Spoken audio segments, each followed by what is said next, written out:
All right, so today this is what we're going to write down in our notes. It's 8.1 volume of cylinders. So everyone in your pair has an example of a what? Cylinder, right? There's lots of different cylinders around the room. You can kind of hold it up so other people can see your cylinder because they're all different. So now we all know what a cylinder looks like. Now let's describe it.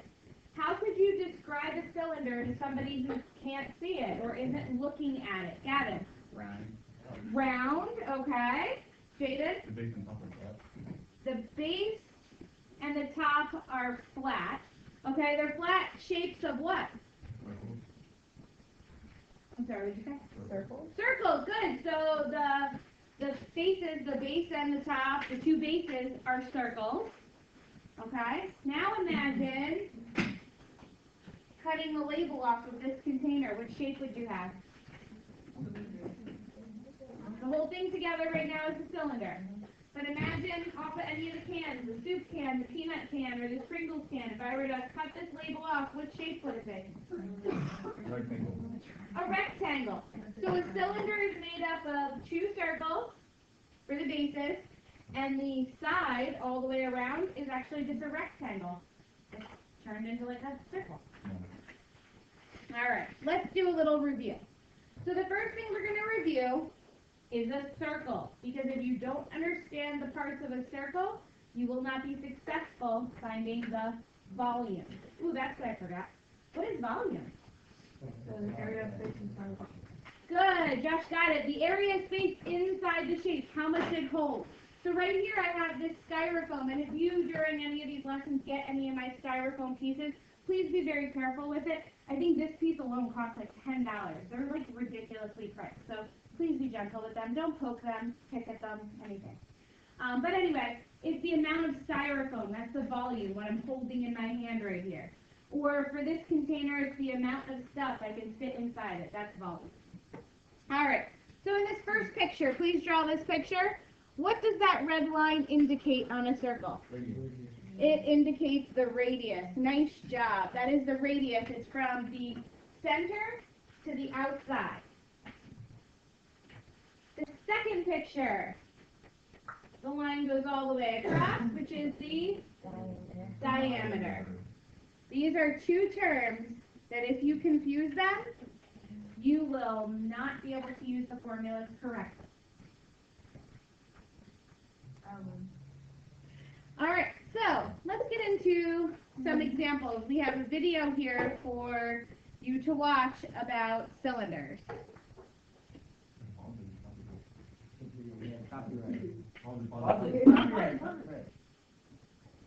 All right, let's go through this problem. You can draw this picture, or you can just write the important information.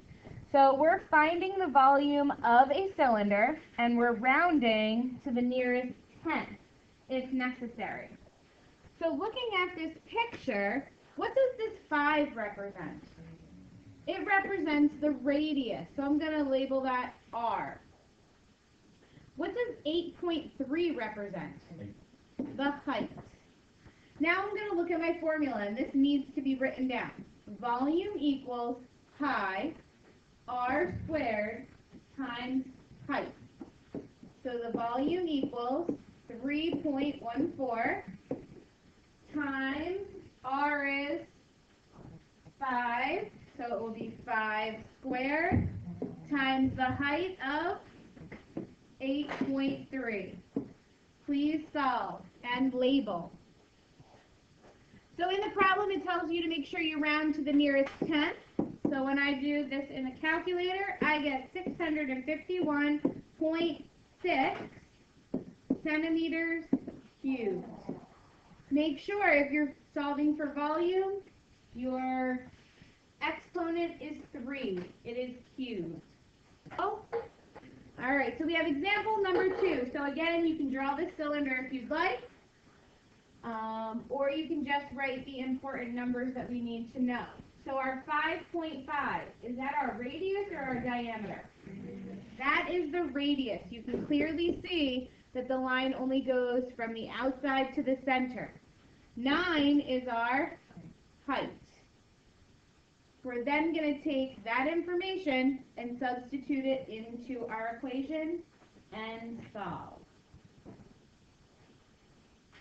All right, so let's walk through this problem. Volume equals 3.14 times 5.5 squared times the height of 9. Put that into the calculator, and you should get a volume of 854.9 centimeters cubed, because again, we're rounding to the nearest tenth. Please make sure you have that answer. All right. So now, example number 3. Not every problem is going to have a picture. If you're an artist, feel free to draw your own cylinder. I am not an artist, so I'm just going to read and pull out the important information.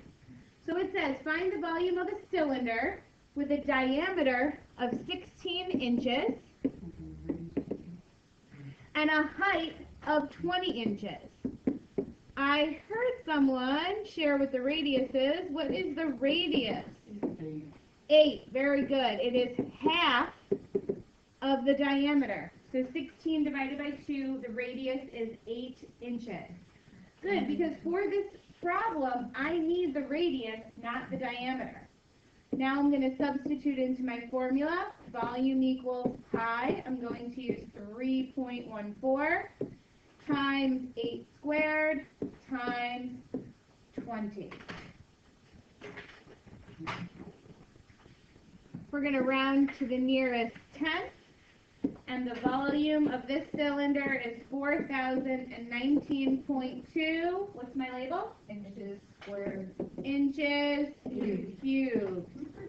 Inches cubed. All right, now please turn in your book to page 590 and work on A and B. All right, so in A, 3 is our radius. The height is 1.8. Hopefully you figured out the volume was 50.9 inches cubed. The next one, they gave you the diameter, so what did you need to use as your radius? Okay. 6 millimeters. All right, when you put it into the equation, pi r squared times height, hopefully you got 565.2 millimeters. Ooh, is it squared? No, it should be cubed. So 565.2 millimeters cubed. Let's move on to some new examples. So this example is a 2-part problem. It says a cylindrical container of ice cream is 10 centimeters in diameter. So the diameter of this ice cream container is 10 centimeters. And it is 12 centimeters tall. So that is our height, is 12 centimeters tall. How long will it take for all the ice cream in the container to melt if it melts at a rate of 2.1 cubic centimeters every minute? So, we need to see how long it's going to take for this to melt, but what do I need to do first before I even use the rate that this is? Good, I have to find the volume, which if you were trying to tell a 6-year-old the volume of an ice cream container, you wouldn't say find the volume, you'd say find out what? Yes, we're trying to figure out how much ice cream is there, okay? So, do we use the diameter? No. No, what do we need? Radius, and the radius is? 5 centimeters. So the first thing we're going to do is we're going to find out the volume of ice cream we're dealing with. So we have 3.14 times 5 squared times 12. 3.14 times 5 squared times 12. So the amount of ice cream we're dealing with is 942 centimeters cubed. Now they tell us that this is the rate at which it's melting.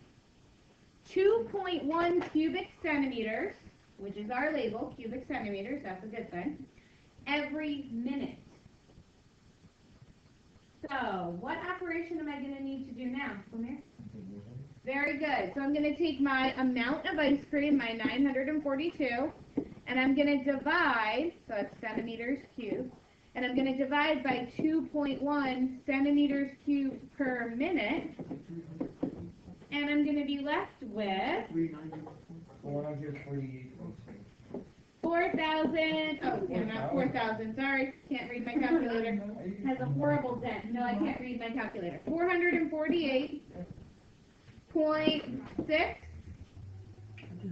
minutes. It doesn't ask you this, but this is what they may ask you on the upcoming state testing. Nobody really thinks about time in minutes, especially 448 minutes. How many hours is that? How long of my day will it take for this ice cream to melt? Anybody figure out? 7? 7's a good guess, yeah? It's gonna, if you divide it, you would get 7.5. If you take this and divide by 60 minutes an hour, yep, it would take about 7.5 hours for that ice cream to melt. Raise your hand if you think you could eat that ice cream in 7.5 hours before it melts. Before 7.5 hours. Yeah. Before it melts, not a problem.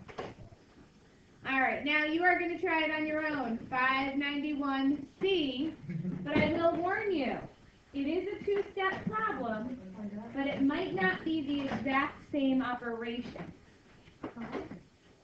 So if we go through this problem, we have our cylinder container that has a height of 4, and it has a diameter of 1.5. So what's the radius? All right, so the volume of the container is pi times 0.75 squared times 4. So as the volume of the container, I'm going to get 7.065. I'm going to wait until the very end to round, okay? So now I found out that my can is 7.065 feet cubed. They tell me that the container is full and that the average weight of the cans is 37 ounces per cubic foot. What does per tell us to do? What operation? Multiply. So I'm going to take 7.065 and I'm going to multiply by 37 because each foot is about 37 ounces.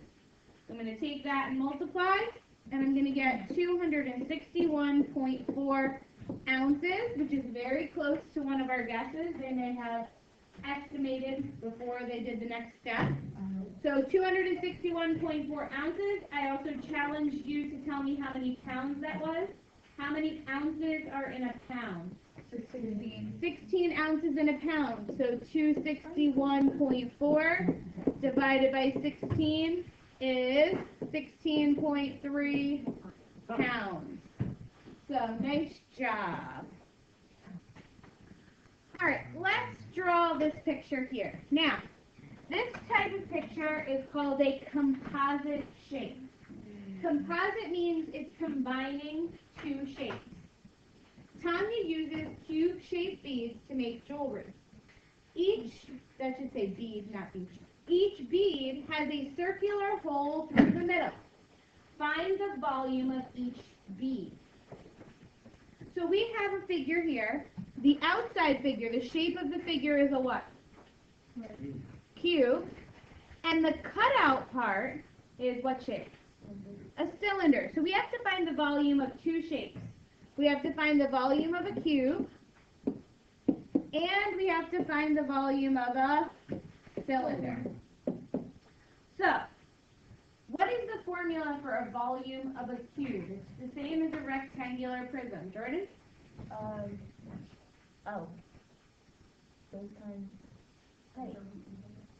Well, base times height would just be the bottom of it. You also have to multiply it by the Width. Yeah, so you have to do all length times width times height. All right? Volume is three-dimensional. So you need three numbers, length times width times height. And a cylinder is pi r squared times height. Now let's look at our picture and identify all the numbers that we need. So when I look here, if it's a cube, this is 12, this is 12, and what's this have to be? Well, 12, okay? So the height is 12, the width is 12, and the length is 12. Down the center, I have a cylinder. What's the height of the cylinder?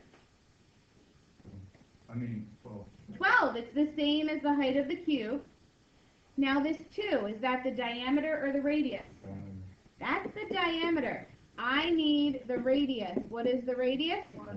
1. Now I can use my formulas. Once I've identified the length, the width, the height, the radius, now I can move on and find the volume. So for our cube, it's 12 to the third power. 12 times 12 times 12, which is 1,728, yeah. 728 millimeters cubed.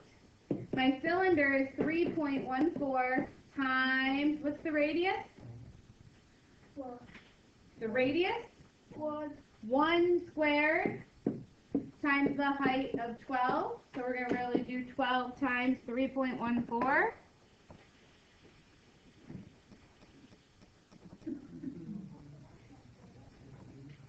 37.68, don't round to the end. 37.68 millimeters cubed. So the cylinder is cut out, taken out of the cube. So what do we need to do with these numbers to find out how much space there is for the actual bead? You have to subtract, because we took something out, so we're going to subtract them. So the final step is 1,728 minus 3768. So the volume of our bead is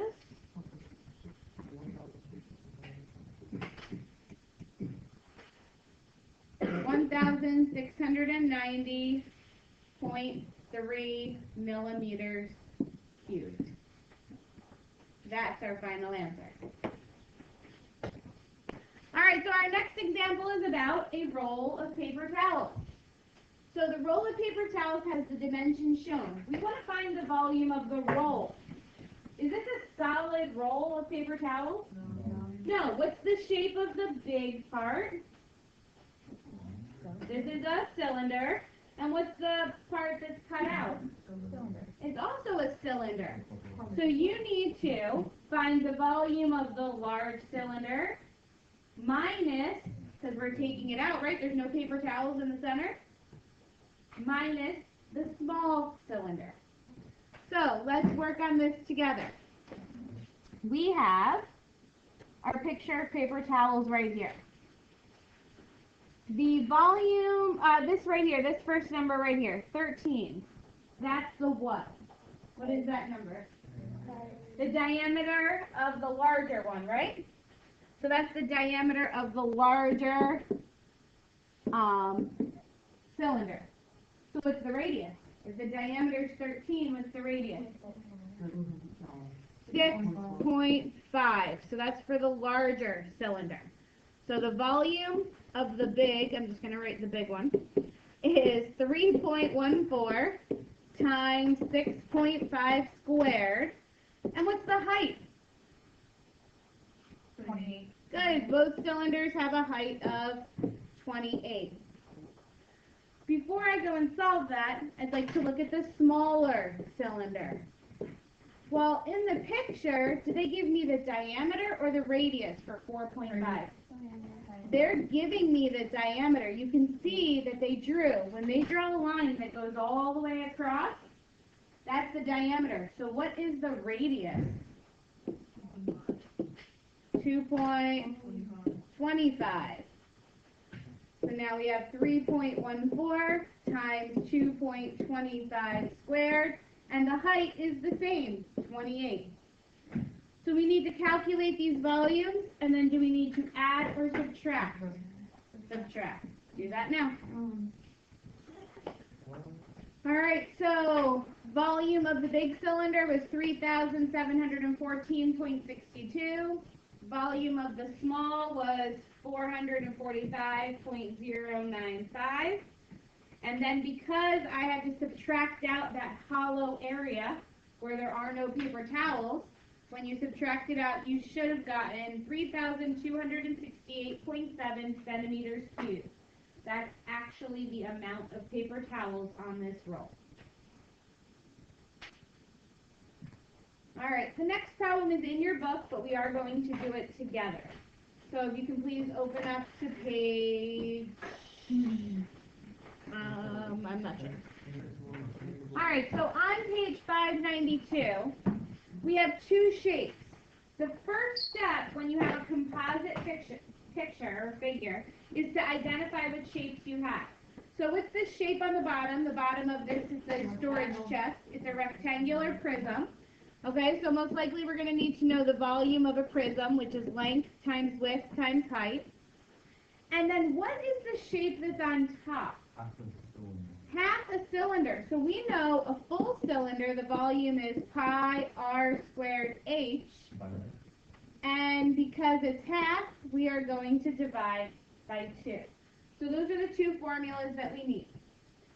So now we need to identify what is the length, width, height, and then maybe diameter, depending on what they give us, and radius. So, looking at this picture, if this is my cylinder up here, I'm going to want to use that as my height. So what is the height of this figure? 50. Okay? Because that's something they both have in common. They both have the h in common, so you want to make sure you use that number for both of them. What is the width? We'll use this as our width. 25 is the width. That's the same as is that the diameter or the radius? That's the diameter, so what is the radius? 12.5. 12.5. And lastly, we need the length, which is 30. So now that we've identified, this is the most important step, identifying all the different pieces. Because then you're just going to substitute into the formula and solve. So the bottom portion is going to be 30 times 25 times 50. The volume of the half cylinder is going to be 3.14 times 12.5 squared times 50, all divided by 2. Okay, so I found the volume of the base here. We have that prism on the base to be 37,500. I found the volume of the half cylinder to be 12,265.625. Because these figures are added on top of each other, I need to add them together to find the total amount of space inside this storage chest. So when you add those together, you will get a grand total volume of 49,765.6 centimeters cubed.